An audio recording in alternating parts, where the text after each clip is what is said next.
Did you know that one of the most iconic rock bands of all time came crashing down not because of a feud or fading fame, but because of a devastating loss that shook the soul of the group? Led Zeppelin, the gods of thunderous riffs and mystic lyrics, redefined rock in the 70s and left a legacy so immense, its echoes still roar through arenas today. But not all stories end with a standing ovation. As we dive into the saga of this legendary band, we'll uncover not only the ones we tragically lost, but also those who still carry the fire. Some have gone silent forever, others still strum and sing, keeping the magic alive in unexpected ways.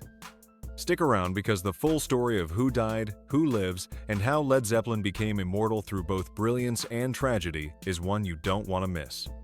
Before we continue, tell us what's your favorite Led Zeppelin song. Is it the haunting melody of Stairway to Heaven, the gritty swagger of Whole Lotta Love, or the folk rock magic of Going to California? Drop your answer in the comments. And while you're here, don't forget to hit that subscribe button. Formed in 1968, Led Zeppelin emerged from the ashes of the Yardbirds when Jimmy Page decided to build something heavier, deeper, and more ethereal. Alongside Robert Plant, John Paul Jones, and John Bonham, they delivered thunderous classics like Stairway to Heaven, Black Dog, and Whole Lotta Love.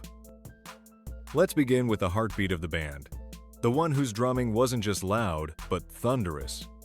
John Bonham, often called Bonzo, wasn't just a drummer, he was a force of nature. His explosive rhythms on tracks like Moby Dick and When the Levee Breaks turned percussion into poetry. Offstage, Bonham was the kind of guy who loved fine clothes, especially tailored jackets, and had a thick mop of brown blonde curls that made him stand out as much as his music did. But like many rock legends of his era, Bonzo had a wild side. He struggled with heavy drinking, and in 1980, at just 32, he died after consuming over 40 shots of vodka in a single night. He passed away at Jimmy Page's house in Clewar, England, where he had been staying ahead of a planned North American tour. His cremation took place at Rushock Parish Church in Worcestershire, not far from his birthplace. He left behind his beloved wife, Pat Phillips, and 2 children, one of whom, Jason Bonham, would one day take up his father's sticks.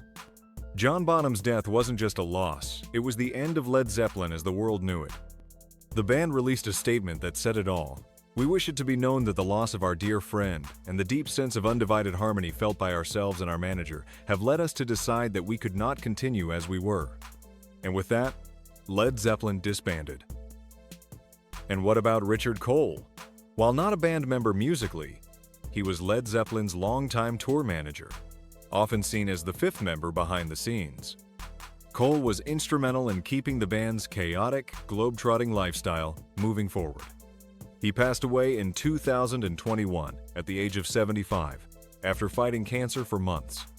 Remembered for his closeness with the band and his raw memoirs that peeled back the curtain on rock and roll excess. But what about the rest? Did the music stop completely? Not quite. While Led Zeppelin never reformed as a full band again, the surviving members went on to create, experiment, and occasionally reunite. Jimmy Page pursued solo work and collaborated with other legends, all while guarding the Zeppelin legacy. Robert Plant took a bold turn, exploring world music, Americana, and winning Grammys with Alison Krauss. And John Paul Jones, the quiet genius behind the keys and arrangements? He stayed busy with film scores and even formed a supergroup, Them Crooked Vultures, with Dave Grohl and Josh Homme. In 2007, a bright light flickered once more. The surviving members reunited for a one-off show in London, with Jason Bonham on drums, honoring his father's place in history. That night proved something. Even in fragments, Led Zeppelin still had the power to shake the world. So, while the band officially disbanded in 1980, their music lives on not just in records, but in spirit. No new albums have emerged under the Led Zeppelin name since. But every time you hear that first riff of Immigrant Song, or feel the melancholy swirl of Rain Song, you know they never really left us. Don't forget to subscribe for more stories like this.